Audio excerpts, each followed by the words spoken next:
150வது சுதந்திரத்திற்கு வருகை வந்த அனைத்து நல்லுணங்களையும் எங்கள் பள்ளியின் சார்பாக இருகரங்கொப்பி வருக என வரவேற்கிறோம். இன்னைக்கு பார்த்தீங்கன்னா நம்மளுக்கு 79 வயசு முடிஞ்சு 80வது சுதந்திரம் 1947 ஆகஸ்ட் 15 நம்ம நாடு என்னாச்சு சுதந்திரம் அடைஞ்சிச்சு.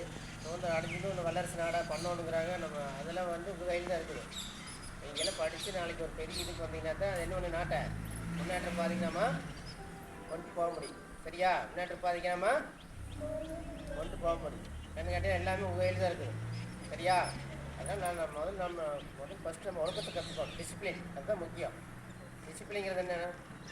ஒழுக்கம் இருந்தால் தான் நம்மளுக்கு என்னங்க படிப்பு வரும். டெய்லி குளிக்கணும், பல்லு விளக்கணும், அப்பா அம்மா சொல்கிறபடி கேட்கணும், டீச்சர் சார் சொன்னபடி என்ன ஹோம்ஒர்க் கொடுத்தாங்க, என்ன படிக்க சொன்னாங்க, அதெல்லாம் நீங்கள் ரொட்டீனாக கொண்டு வந்துட்டீங்கன்னா நீங்கள் என்ன படிப்படியாக நீங்கள் போய்க்கலாம்.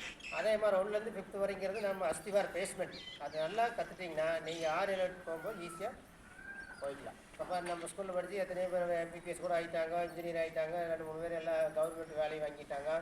அதனால் எல்லாமே நீங்கள் நீங்களாம் மனசு வச்சு படிக்கணும். இப்போ அப்பா அம்மாலாம் இத்தனை கஷ்டப்பட்டு உங்களை படிக்க வைக்கிறேன்னா சரி நம்ம காலம் தான் இப்படி போயிடுச்சா, நம்ம பசங்க குழந்தைகளாக நல்லா படிக்கிட்டு அப்படிங்கிற எண்ணத்தில் தான் எல்லாரும் படிக்க வைக்கிறாங்க. அதை பயன்படுத்தி நீங்கள் அப்பா அம்மா தான் நம்மளுக்கு முதல் கடவுள். அவங்க நீங்கள் நினச்சிட்டு டெய்லி படிச்சிங்கன்னா நீங்கள் வாழ்க்கையில் முன்னுக்கு வந்துடலாம். நீங்கள் நாளைக்கு முன்னுக்கு வந்து அடுத்து சொல்லணும், பரவாயில்ல நீங்கள் பையனா இந்த இடத்துல இப்போ இருக்கிறான்னு கேட்கும்போது அவங்களுக்கு அப்போ நம்மளுக்கு இருக்க சந்தோஷம் உலகத்தில் எதுவுமே இருக்காது. பரவாயில்ல நம்ம பையன் இப்படி பாராட்டுறாங்களே அப்படின்னு தோண்டின் புகழோடு தோன்றுங்க, தோன்றலில் தோன்றாமை நின்று அப்படிங்கிற மாதிரி நாம் ஒரு சாதனை படைக்கணும். என்ன ஒன்று சாதனை படிக்கணும். அதே மாதிரி படிச்சுட்டே இருக்கணும். தொட்டனை தோறும் மணற்கேணி மாந்தற்கே கட்டணை தோறும் அறிவு. மணப்பாங்கிற இடத்துல நம்ம தோண்டிகிட்டே இருந்தால் தண்ணி என்னாயிட்டு ஊறிக்கிட்டே இருக்கு. அதே நம்ம படிச்சுட்டே இருக்கணும். கல்விக்கு கரையே இல்லை. நாம் ஆயுசு இருக்க வரைக்கும் ஒன்றும் படிச்சுட்டே இருக்கலாம். அந்த படிப்பு அடுத்த பயன்படுத்தணும். அடுத்த நம்ம பயன்படுத்தணும். அதுதான் நம்ம திறமை. சரியா? நீங்கள் பரவாயில்ல நல்லா சொல்லிக் கொடுக்குறான், பரவாயில்ல வீட்டு நான் அறிவை கற்றுட்டேன் அப்படிங்கிற மாதிரி நாம் என்ன ஒன்று அடுத்திருக்கு ஒரு முன்னுதாரணமாக நாம் இருக்கணும். சரியா? அது ஒழுக்கத்தை கற்றுட்டேன். அதே மாதிரி முடிஞ்ச அளவுக்கு ஆப்சென்ட்டாக அது வந்துருங்க. ஏன்னா எங்களுக்கு பார்த்து இந்த மாதம் பூரா சென்சஸ் பார்த்தீங்கன்னா அறிவியல் தமிழ் புக்கில் ஒன்று கொடுத்துருப்பாங்க. ஒரு 3 குரங்கு பொம்மை போட்டு ஒரு குரங்கு இப்படி காது அடிச்சிருக்கு, ஒரு குரங்கு வாய் மூடி, ஒரு குரங்குன்னு கண்ணை மூடி. அது எதுக்கு மூடி இருக்குது? யாருக்கு தெரியும் சொல்லுங்க பார்க்கலாம். நல்லதையே பேசணும், பிஞ்சத்தை பேசக்கூடாது அப்படிங்கிற மாதிரி கான்செப்ட். அதே மாதிரி நாம் என்ன பண்ணோம், நல்லதை தான் பார்க்கணும், தீய வெட்டுற மேலும் பார்க்கக்கூடாது. அதே மாதிரி நல்லதை தான் கேட்கணும், தீய வெட்டுற நாம கேட்கக்கூடாது. அதுதான் 3 கான்செப்ட்டுக்கு உங்களுக்கு 5வது புக்கில் கொடுத்துருந்தாங்க. தமிழ் புக்கில் 3 குரங்கு போட்ட படம். தீய வெற்றை கேட்காதே, தீய வெற்றை பார்க்காதே, தீய வெற்றை பேசாதே. புரிஞ்சுதா? நீங்கள் எல்லோரும் அடுத்தவங்களுக்கு ஒரு முன்னுதாரணம் இருக்கணும். முன்னுதாரணம் இருந்தால் அப்பா அம்மா பேரை நீங்கள் காப்பாற்றுறது உங்கள் கையில் தான் இருக்குது. நாடே முன்னேற்ற பாதையில் வல்லரசு நாடாக காரணமாக இருக்கிற கையை உங்கள் கையில் தான் இருக்குது. நல்லா படிச்சிடலாம்ல? நிறைய படிக்கணும். பொறாமையில் படிப்பு மட்டும் தான் பொறாமை. மித்தில் எதுவும் இருக்கக்கூடாது. அவன் 496 மார்க் இருக்கா, நம்ம 497 எடுக்கணும். 400 அண்ணா வாங்க வணக்கம். 497 எடுக்கும் மாதிரி வைராக்கியம் படிக்கணும் பொறாமையோட. புரிஞ்சுதா? படிச்சிடலாம்ல? ரைட். அதே மாதிரி சேர் இந்த எலெக்ஷன் டைமில் அது வச்சுட்டு போயிட்டான். எலெக்ஷன் டைமில் அந்த வாடகை கரியரசு 500 கொடுத்தாங்க, சாதனா 500 கொடுத்தாங்க, சோனியா 500 கொடுத்தாங்க, கார்த்தியா சிரியா 250, லிசாந்த் 500 கொடுத்தாங்க, அருண் 100 கொடுத்தாங்க, கௌதம்குமார் 600 கொடுத்தாங்க. அப்புறம் நாங்கள் இப்போ 1வது வச்சு ரவுண்டாக வச்சு படிக்கிற மாதிரி இரும்பு டேபிள், அதுக்கு ஒரு 6 சேர், அது ஒரு 7300 தனியாக நாங்கள் வாங்கிட்டோங்க. அப்புறம் இதுவாக 10 சேருக்கு பெரிய மருத்துவத்தில் கொடுத்து போயிட்டோங்க. அப்புறம் இவங்கெல்லாம் கொடுத்துட்டான்னு வைங்களேன். அதே மாதிரி பார்த்தீங்கன்னா ராசவனியாக்கா வருஷம் நம்மளுக்கு சக்தி பிறந்தநாள், குடியரசு சனிக்கு பிறந்தனால நம்ம ஸ்டூடெண்ட்டு, அதனால் வருஷம் அவங்க நம்ம டொனேட் பண்ணுறாங்க. அவங்க குடும்பம் எதாக இருந்தாலும் ஒரு ஆர்வம் செய்யணும் பண்ணணும் அப்படிங்கிற எண்ணத்தில் காலையில் 8:02 வந்துட்டார். அதே மாதிரி யாமினி அப்போ சொல்லவே இல்லை, ஒரு ஆர்வத்தில் வந்துட்டார். அதனால ரொம்ப எங்களுக்கு மனமார்ந்த நம்ம நன்றி சொல்லணும். அதே மாதிரி சாப்பிட்டு பார்த்தீங்கன்னா மோனியாவோட ஜீவிதாக கிடைக்காது வேலை. ஆனால் இதே கவர்மெண்ட்டில் கிடச்சா படித்தோம்னா நம்மளுக்கு என்னங்க வேலை கிடைக்கும். அதனால தான் 1லேருந்து 12வது வரைக்கும் நம்ம பிஎஸ்டிஎம்னு போட்டுருக்கோம். தமிழ் மீடியம் படிச்சுட்டு சர்டிஃபிகேட் கொடுத்து அந்த வேலை வாய்ப்பு நம்ம உள்ளீடு செஞ்சோம்னா நம்மளுக்கு வேலை வாய்ப்பு ப்ரிஃபரன்ஸ். அது ஏன்னா மக்களுக்கு ஒரு சிலருக்கு பெற்றோருக்கு தெரியுறதில்லை.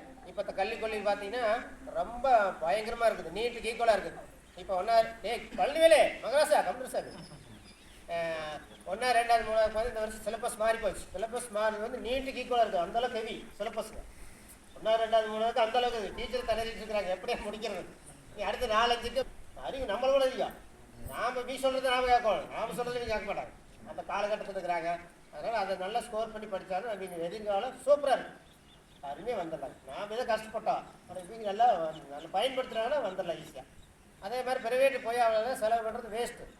ஏன்னா அரசாங்க பள்ளியில் வந்து ஏகப்பட்ட வசதி நம்மளுக்கு பள்ளி கொடுத்துக்கிறேன். எல்லா நலத்திட்டம் இருக்குது, ஸ்மார்ட் ஃபோன் எல்லா வசதியும் இருக்குது.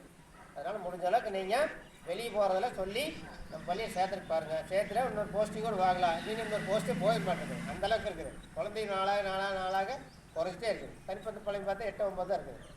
அதில் நாளைக்கு நாள் நமக்கு வந்துச்சுன்னா இப்போ பள்ளிக்கூடத்தை க்ளோஸ் பண்ணிடுவாங்க. க்ளோஸ் பண்ணணும் நம்ம பள்ளிக்கூடத்தை கண்டிப்பாக கொண்டு வர்றது சிரமம். க்ளோஸ் பண்ணுறது கண்ணு 3 மணிக்கு க்ளோஸ் பண்ணிடலாம். ஆனால் கொண்டு வர்றது பல ஆண்டு ஆகும். அது பெரிய சிரமம். அதெல்லாம் வந்து பெற்றோர் கையில் தான் இருக்குது, ஊர் மக்கள் கையில் தான் இருக்குது. எங்கள் கையில் ஒன்றும் இல்லை. நாங்கள் மனசாட்சிக்கிறவங்க செயல்படுறோம், சொல்லிக் கொடுக்குறோம். அதனால் நீங்கள் அதை பயன்படுத்திக்கங்க.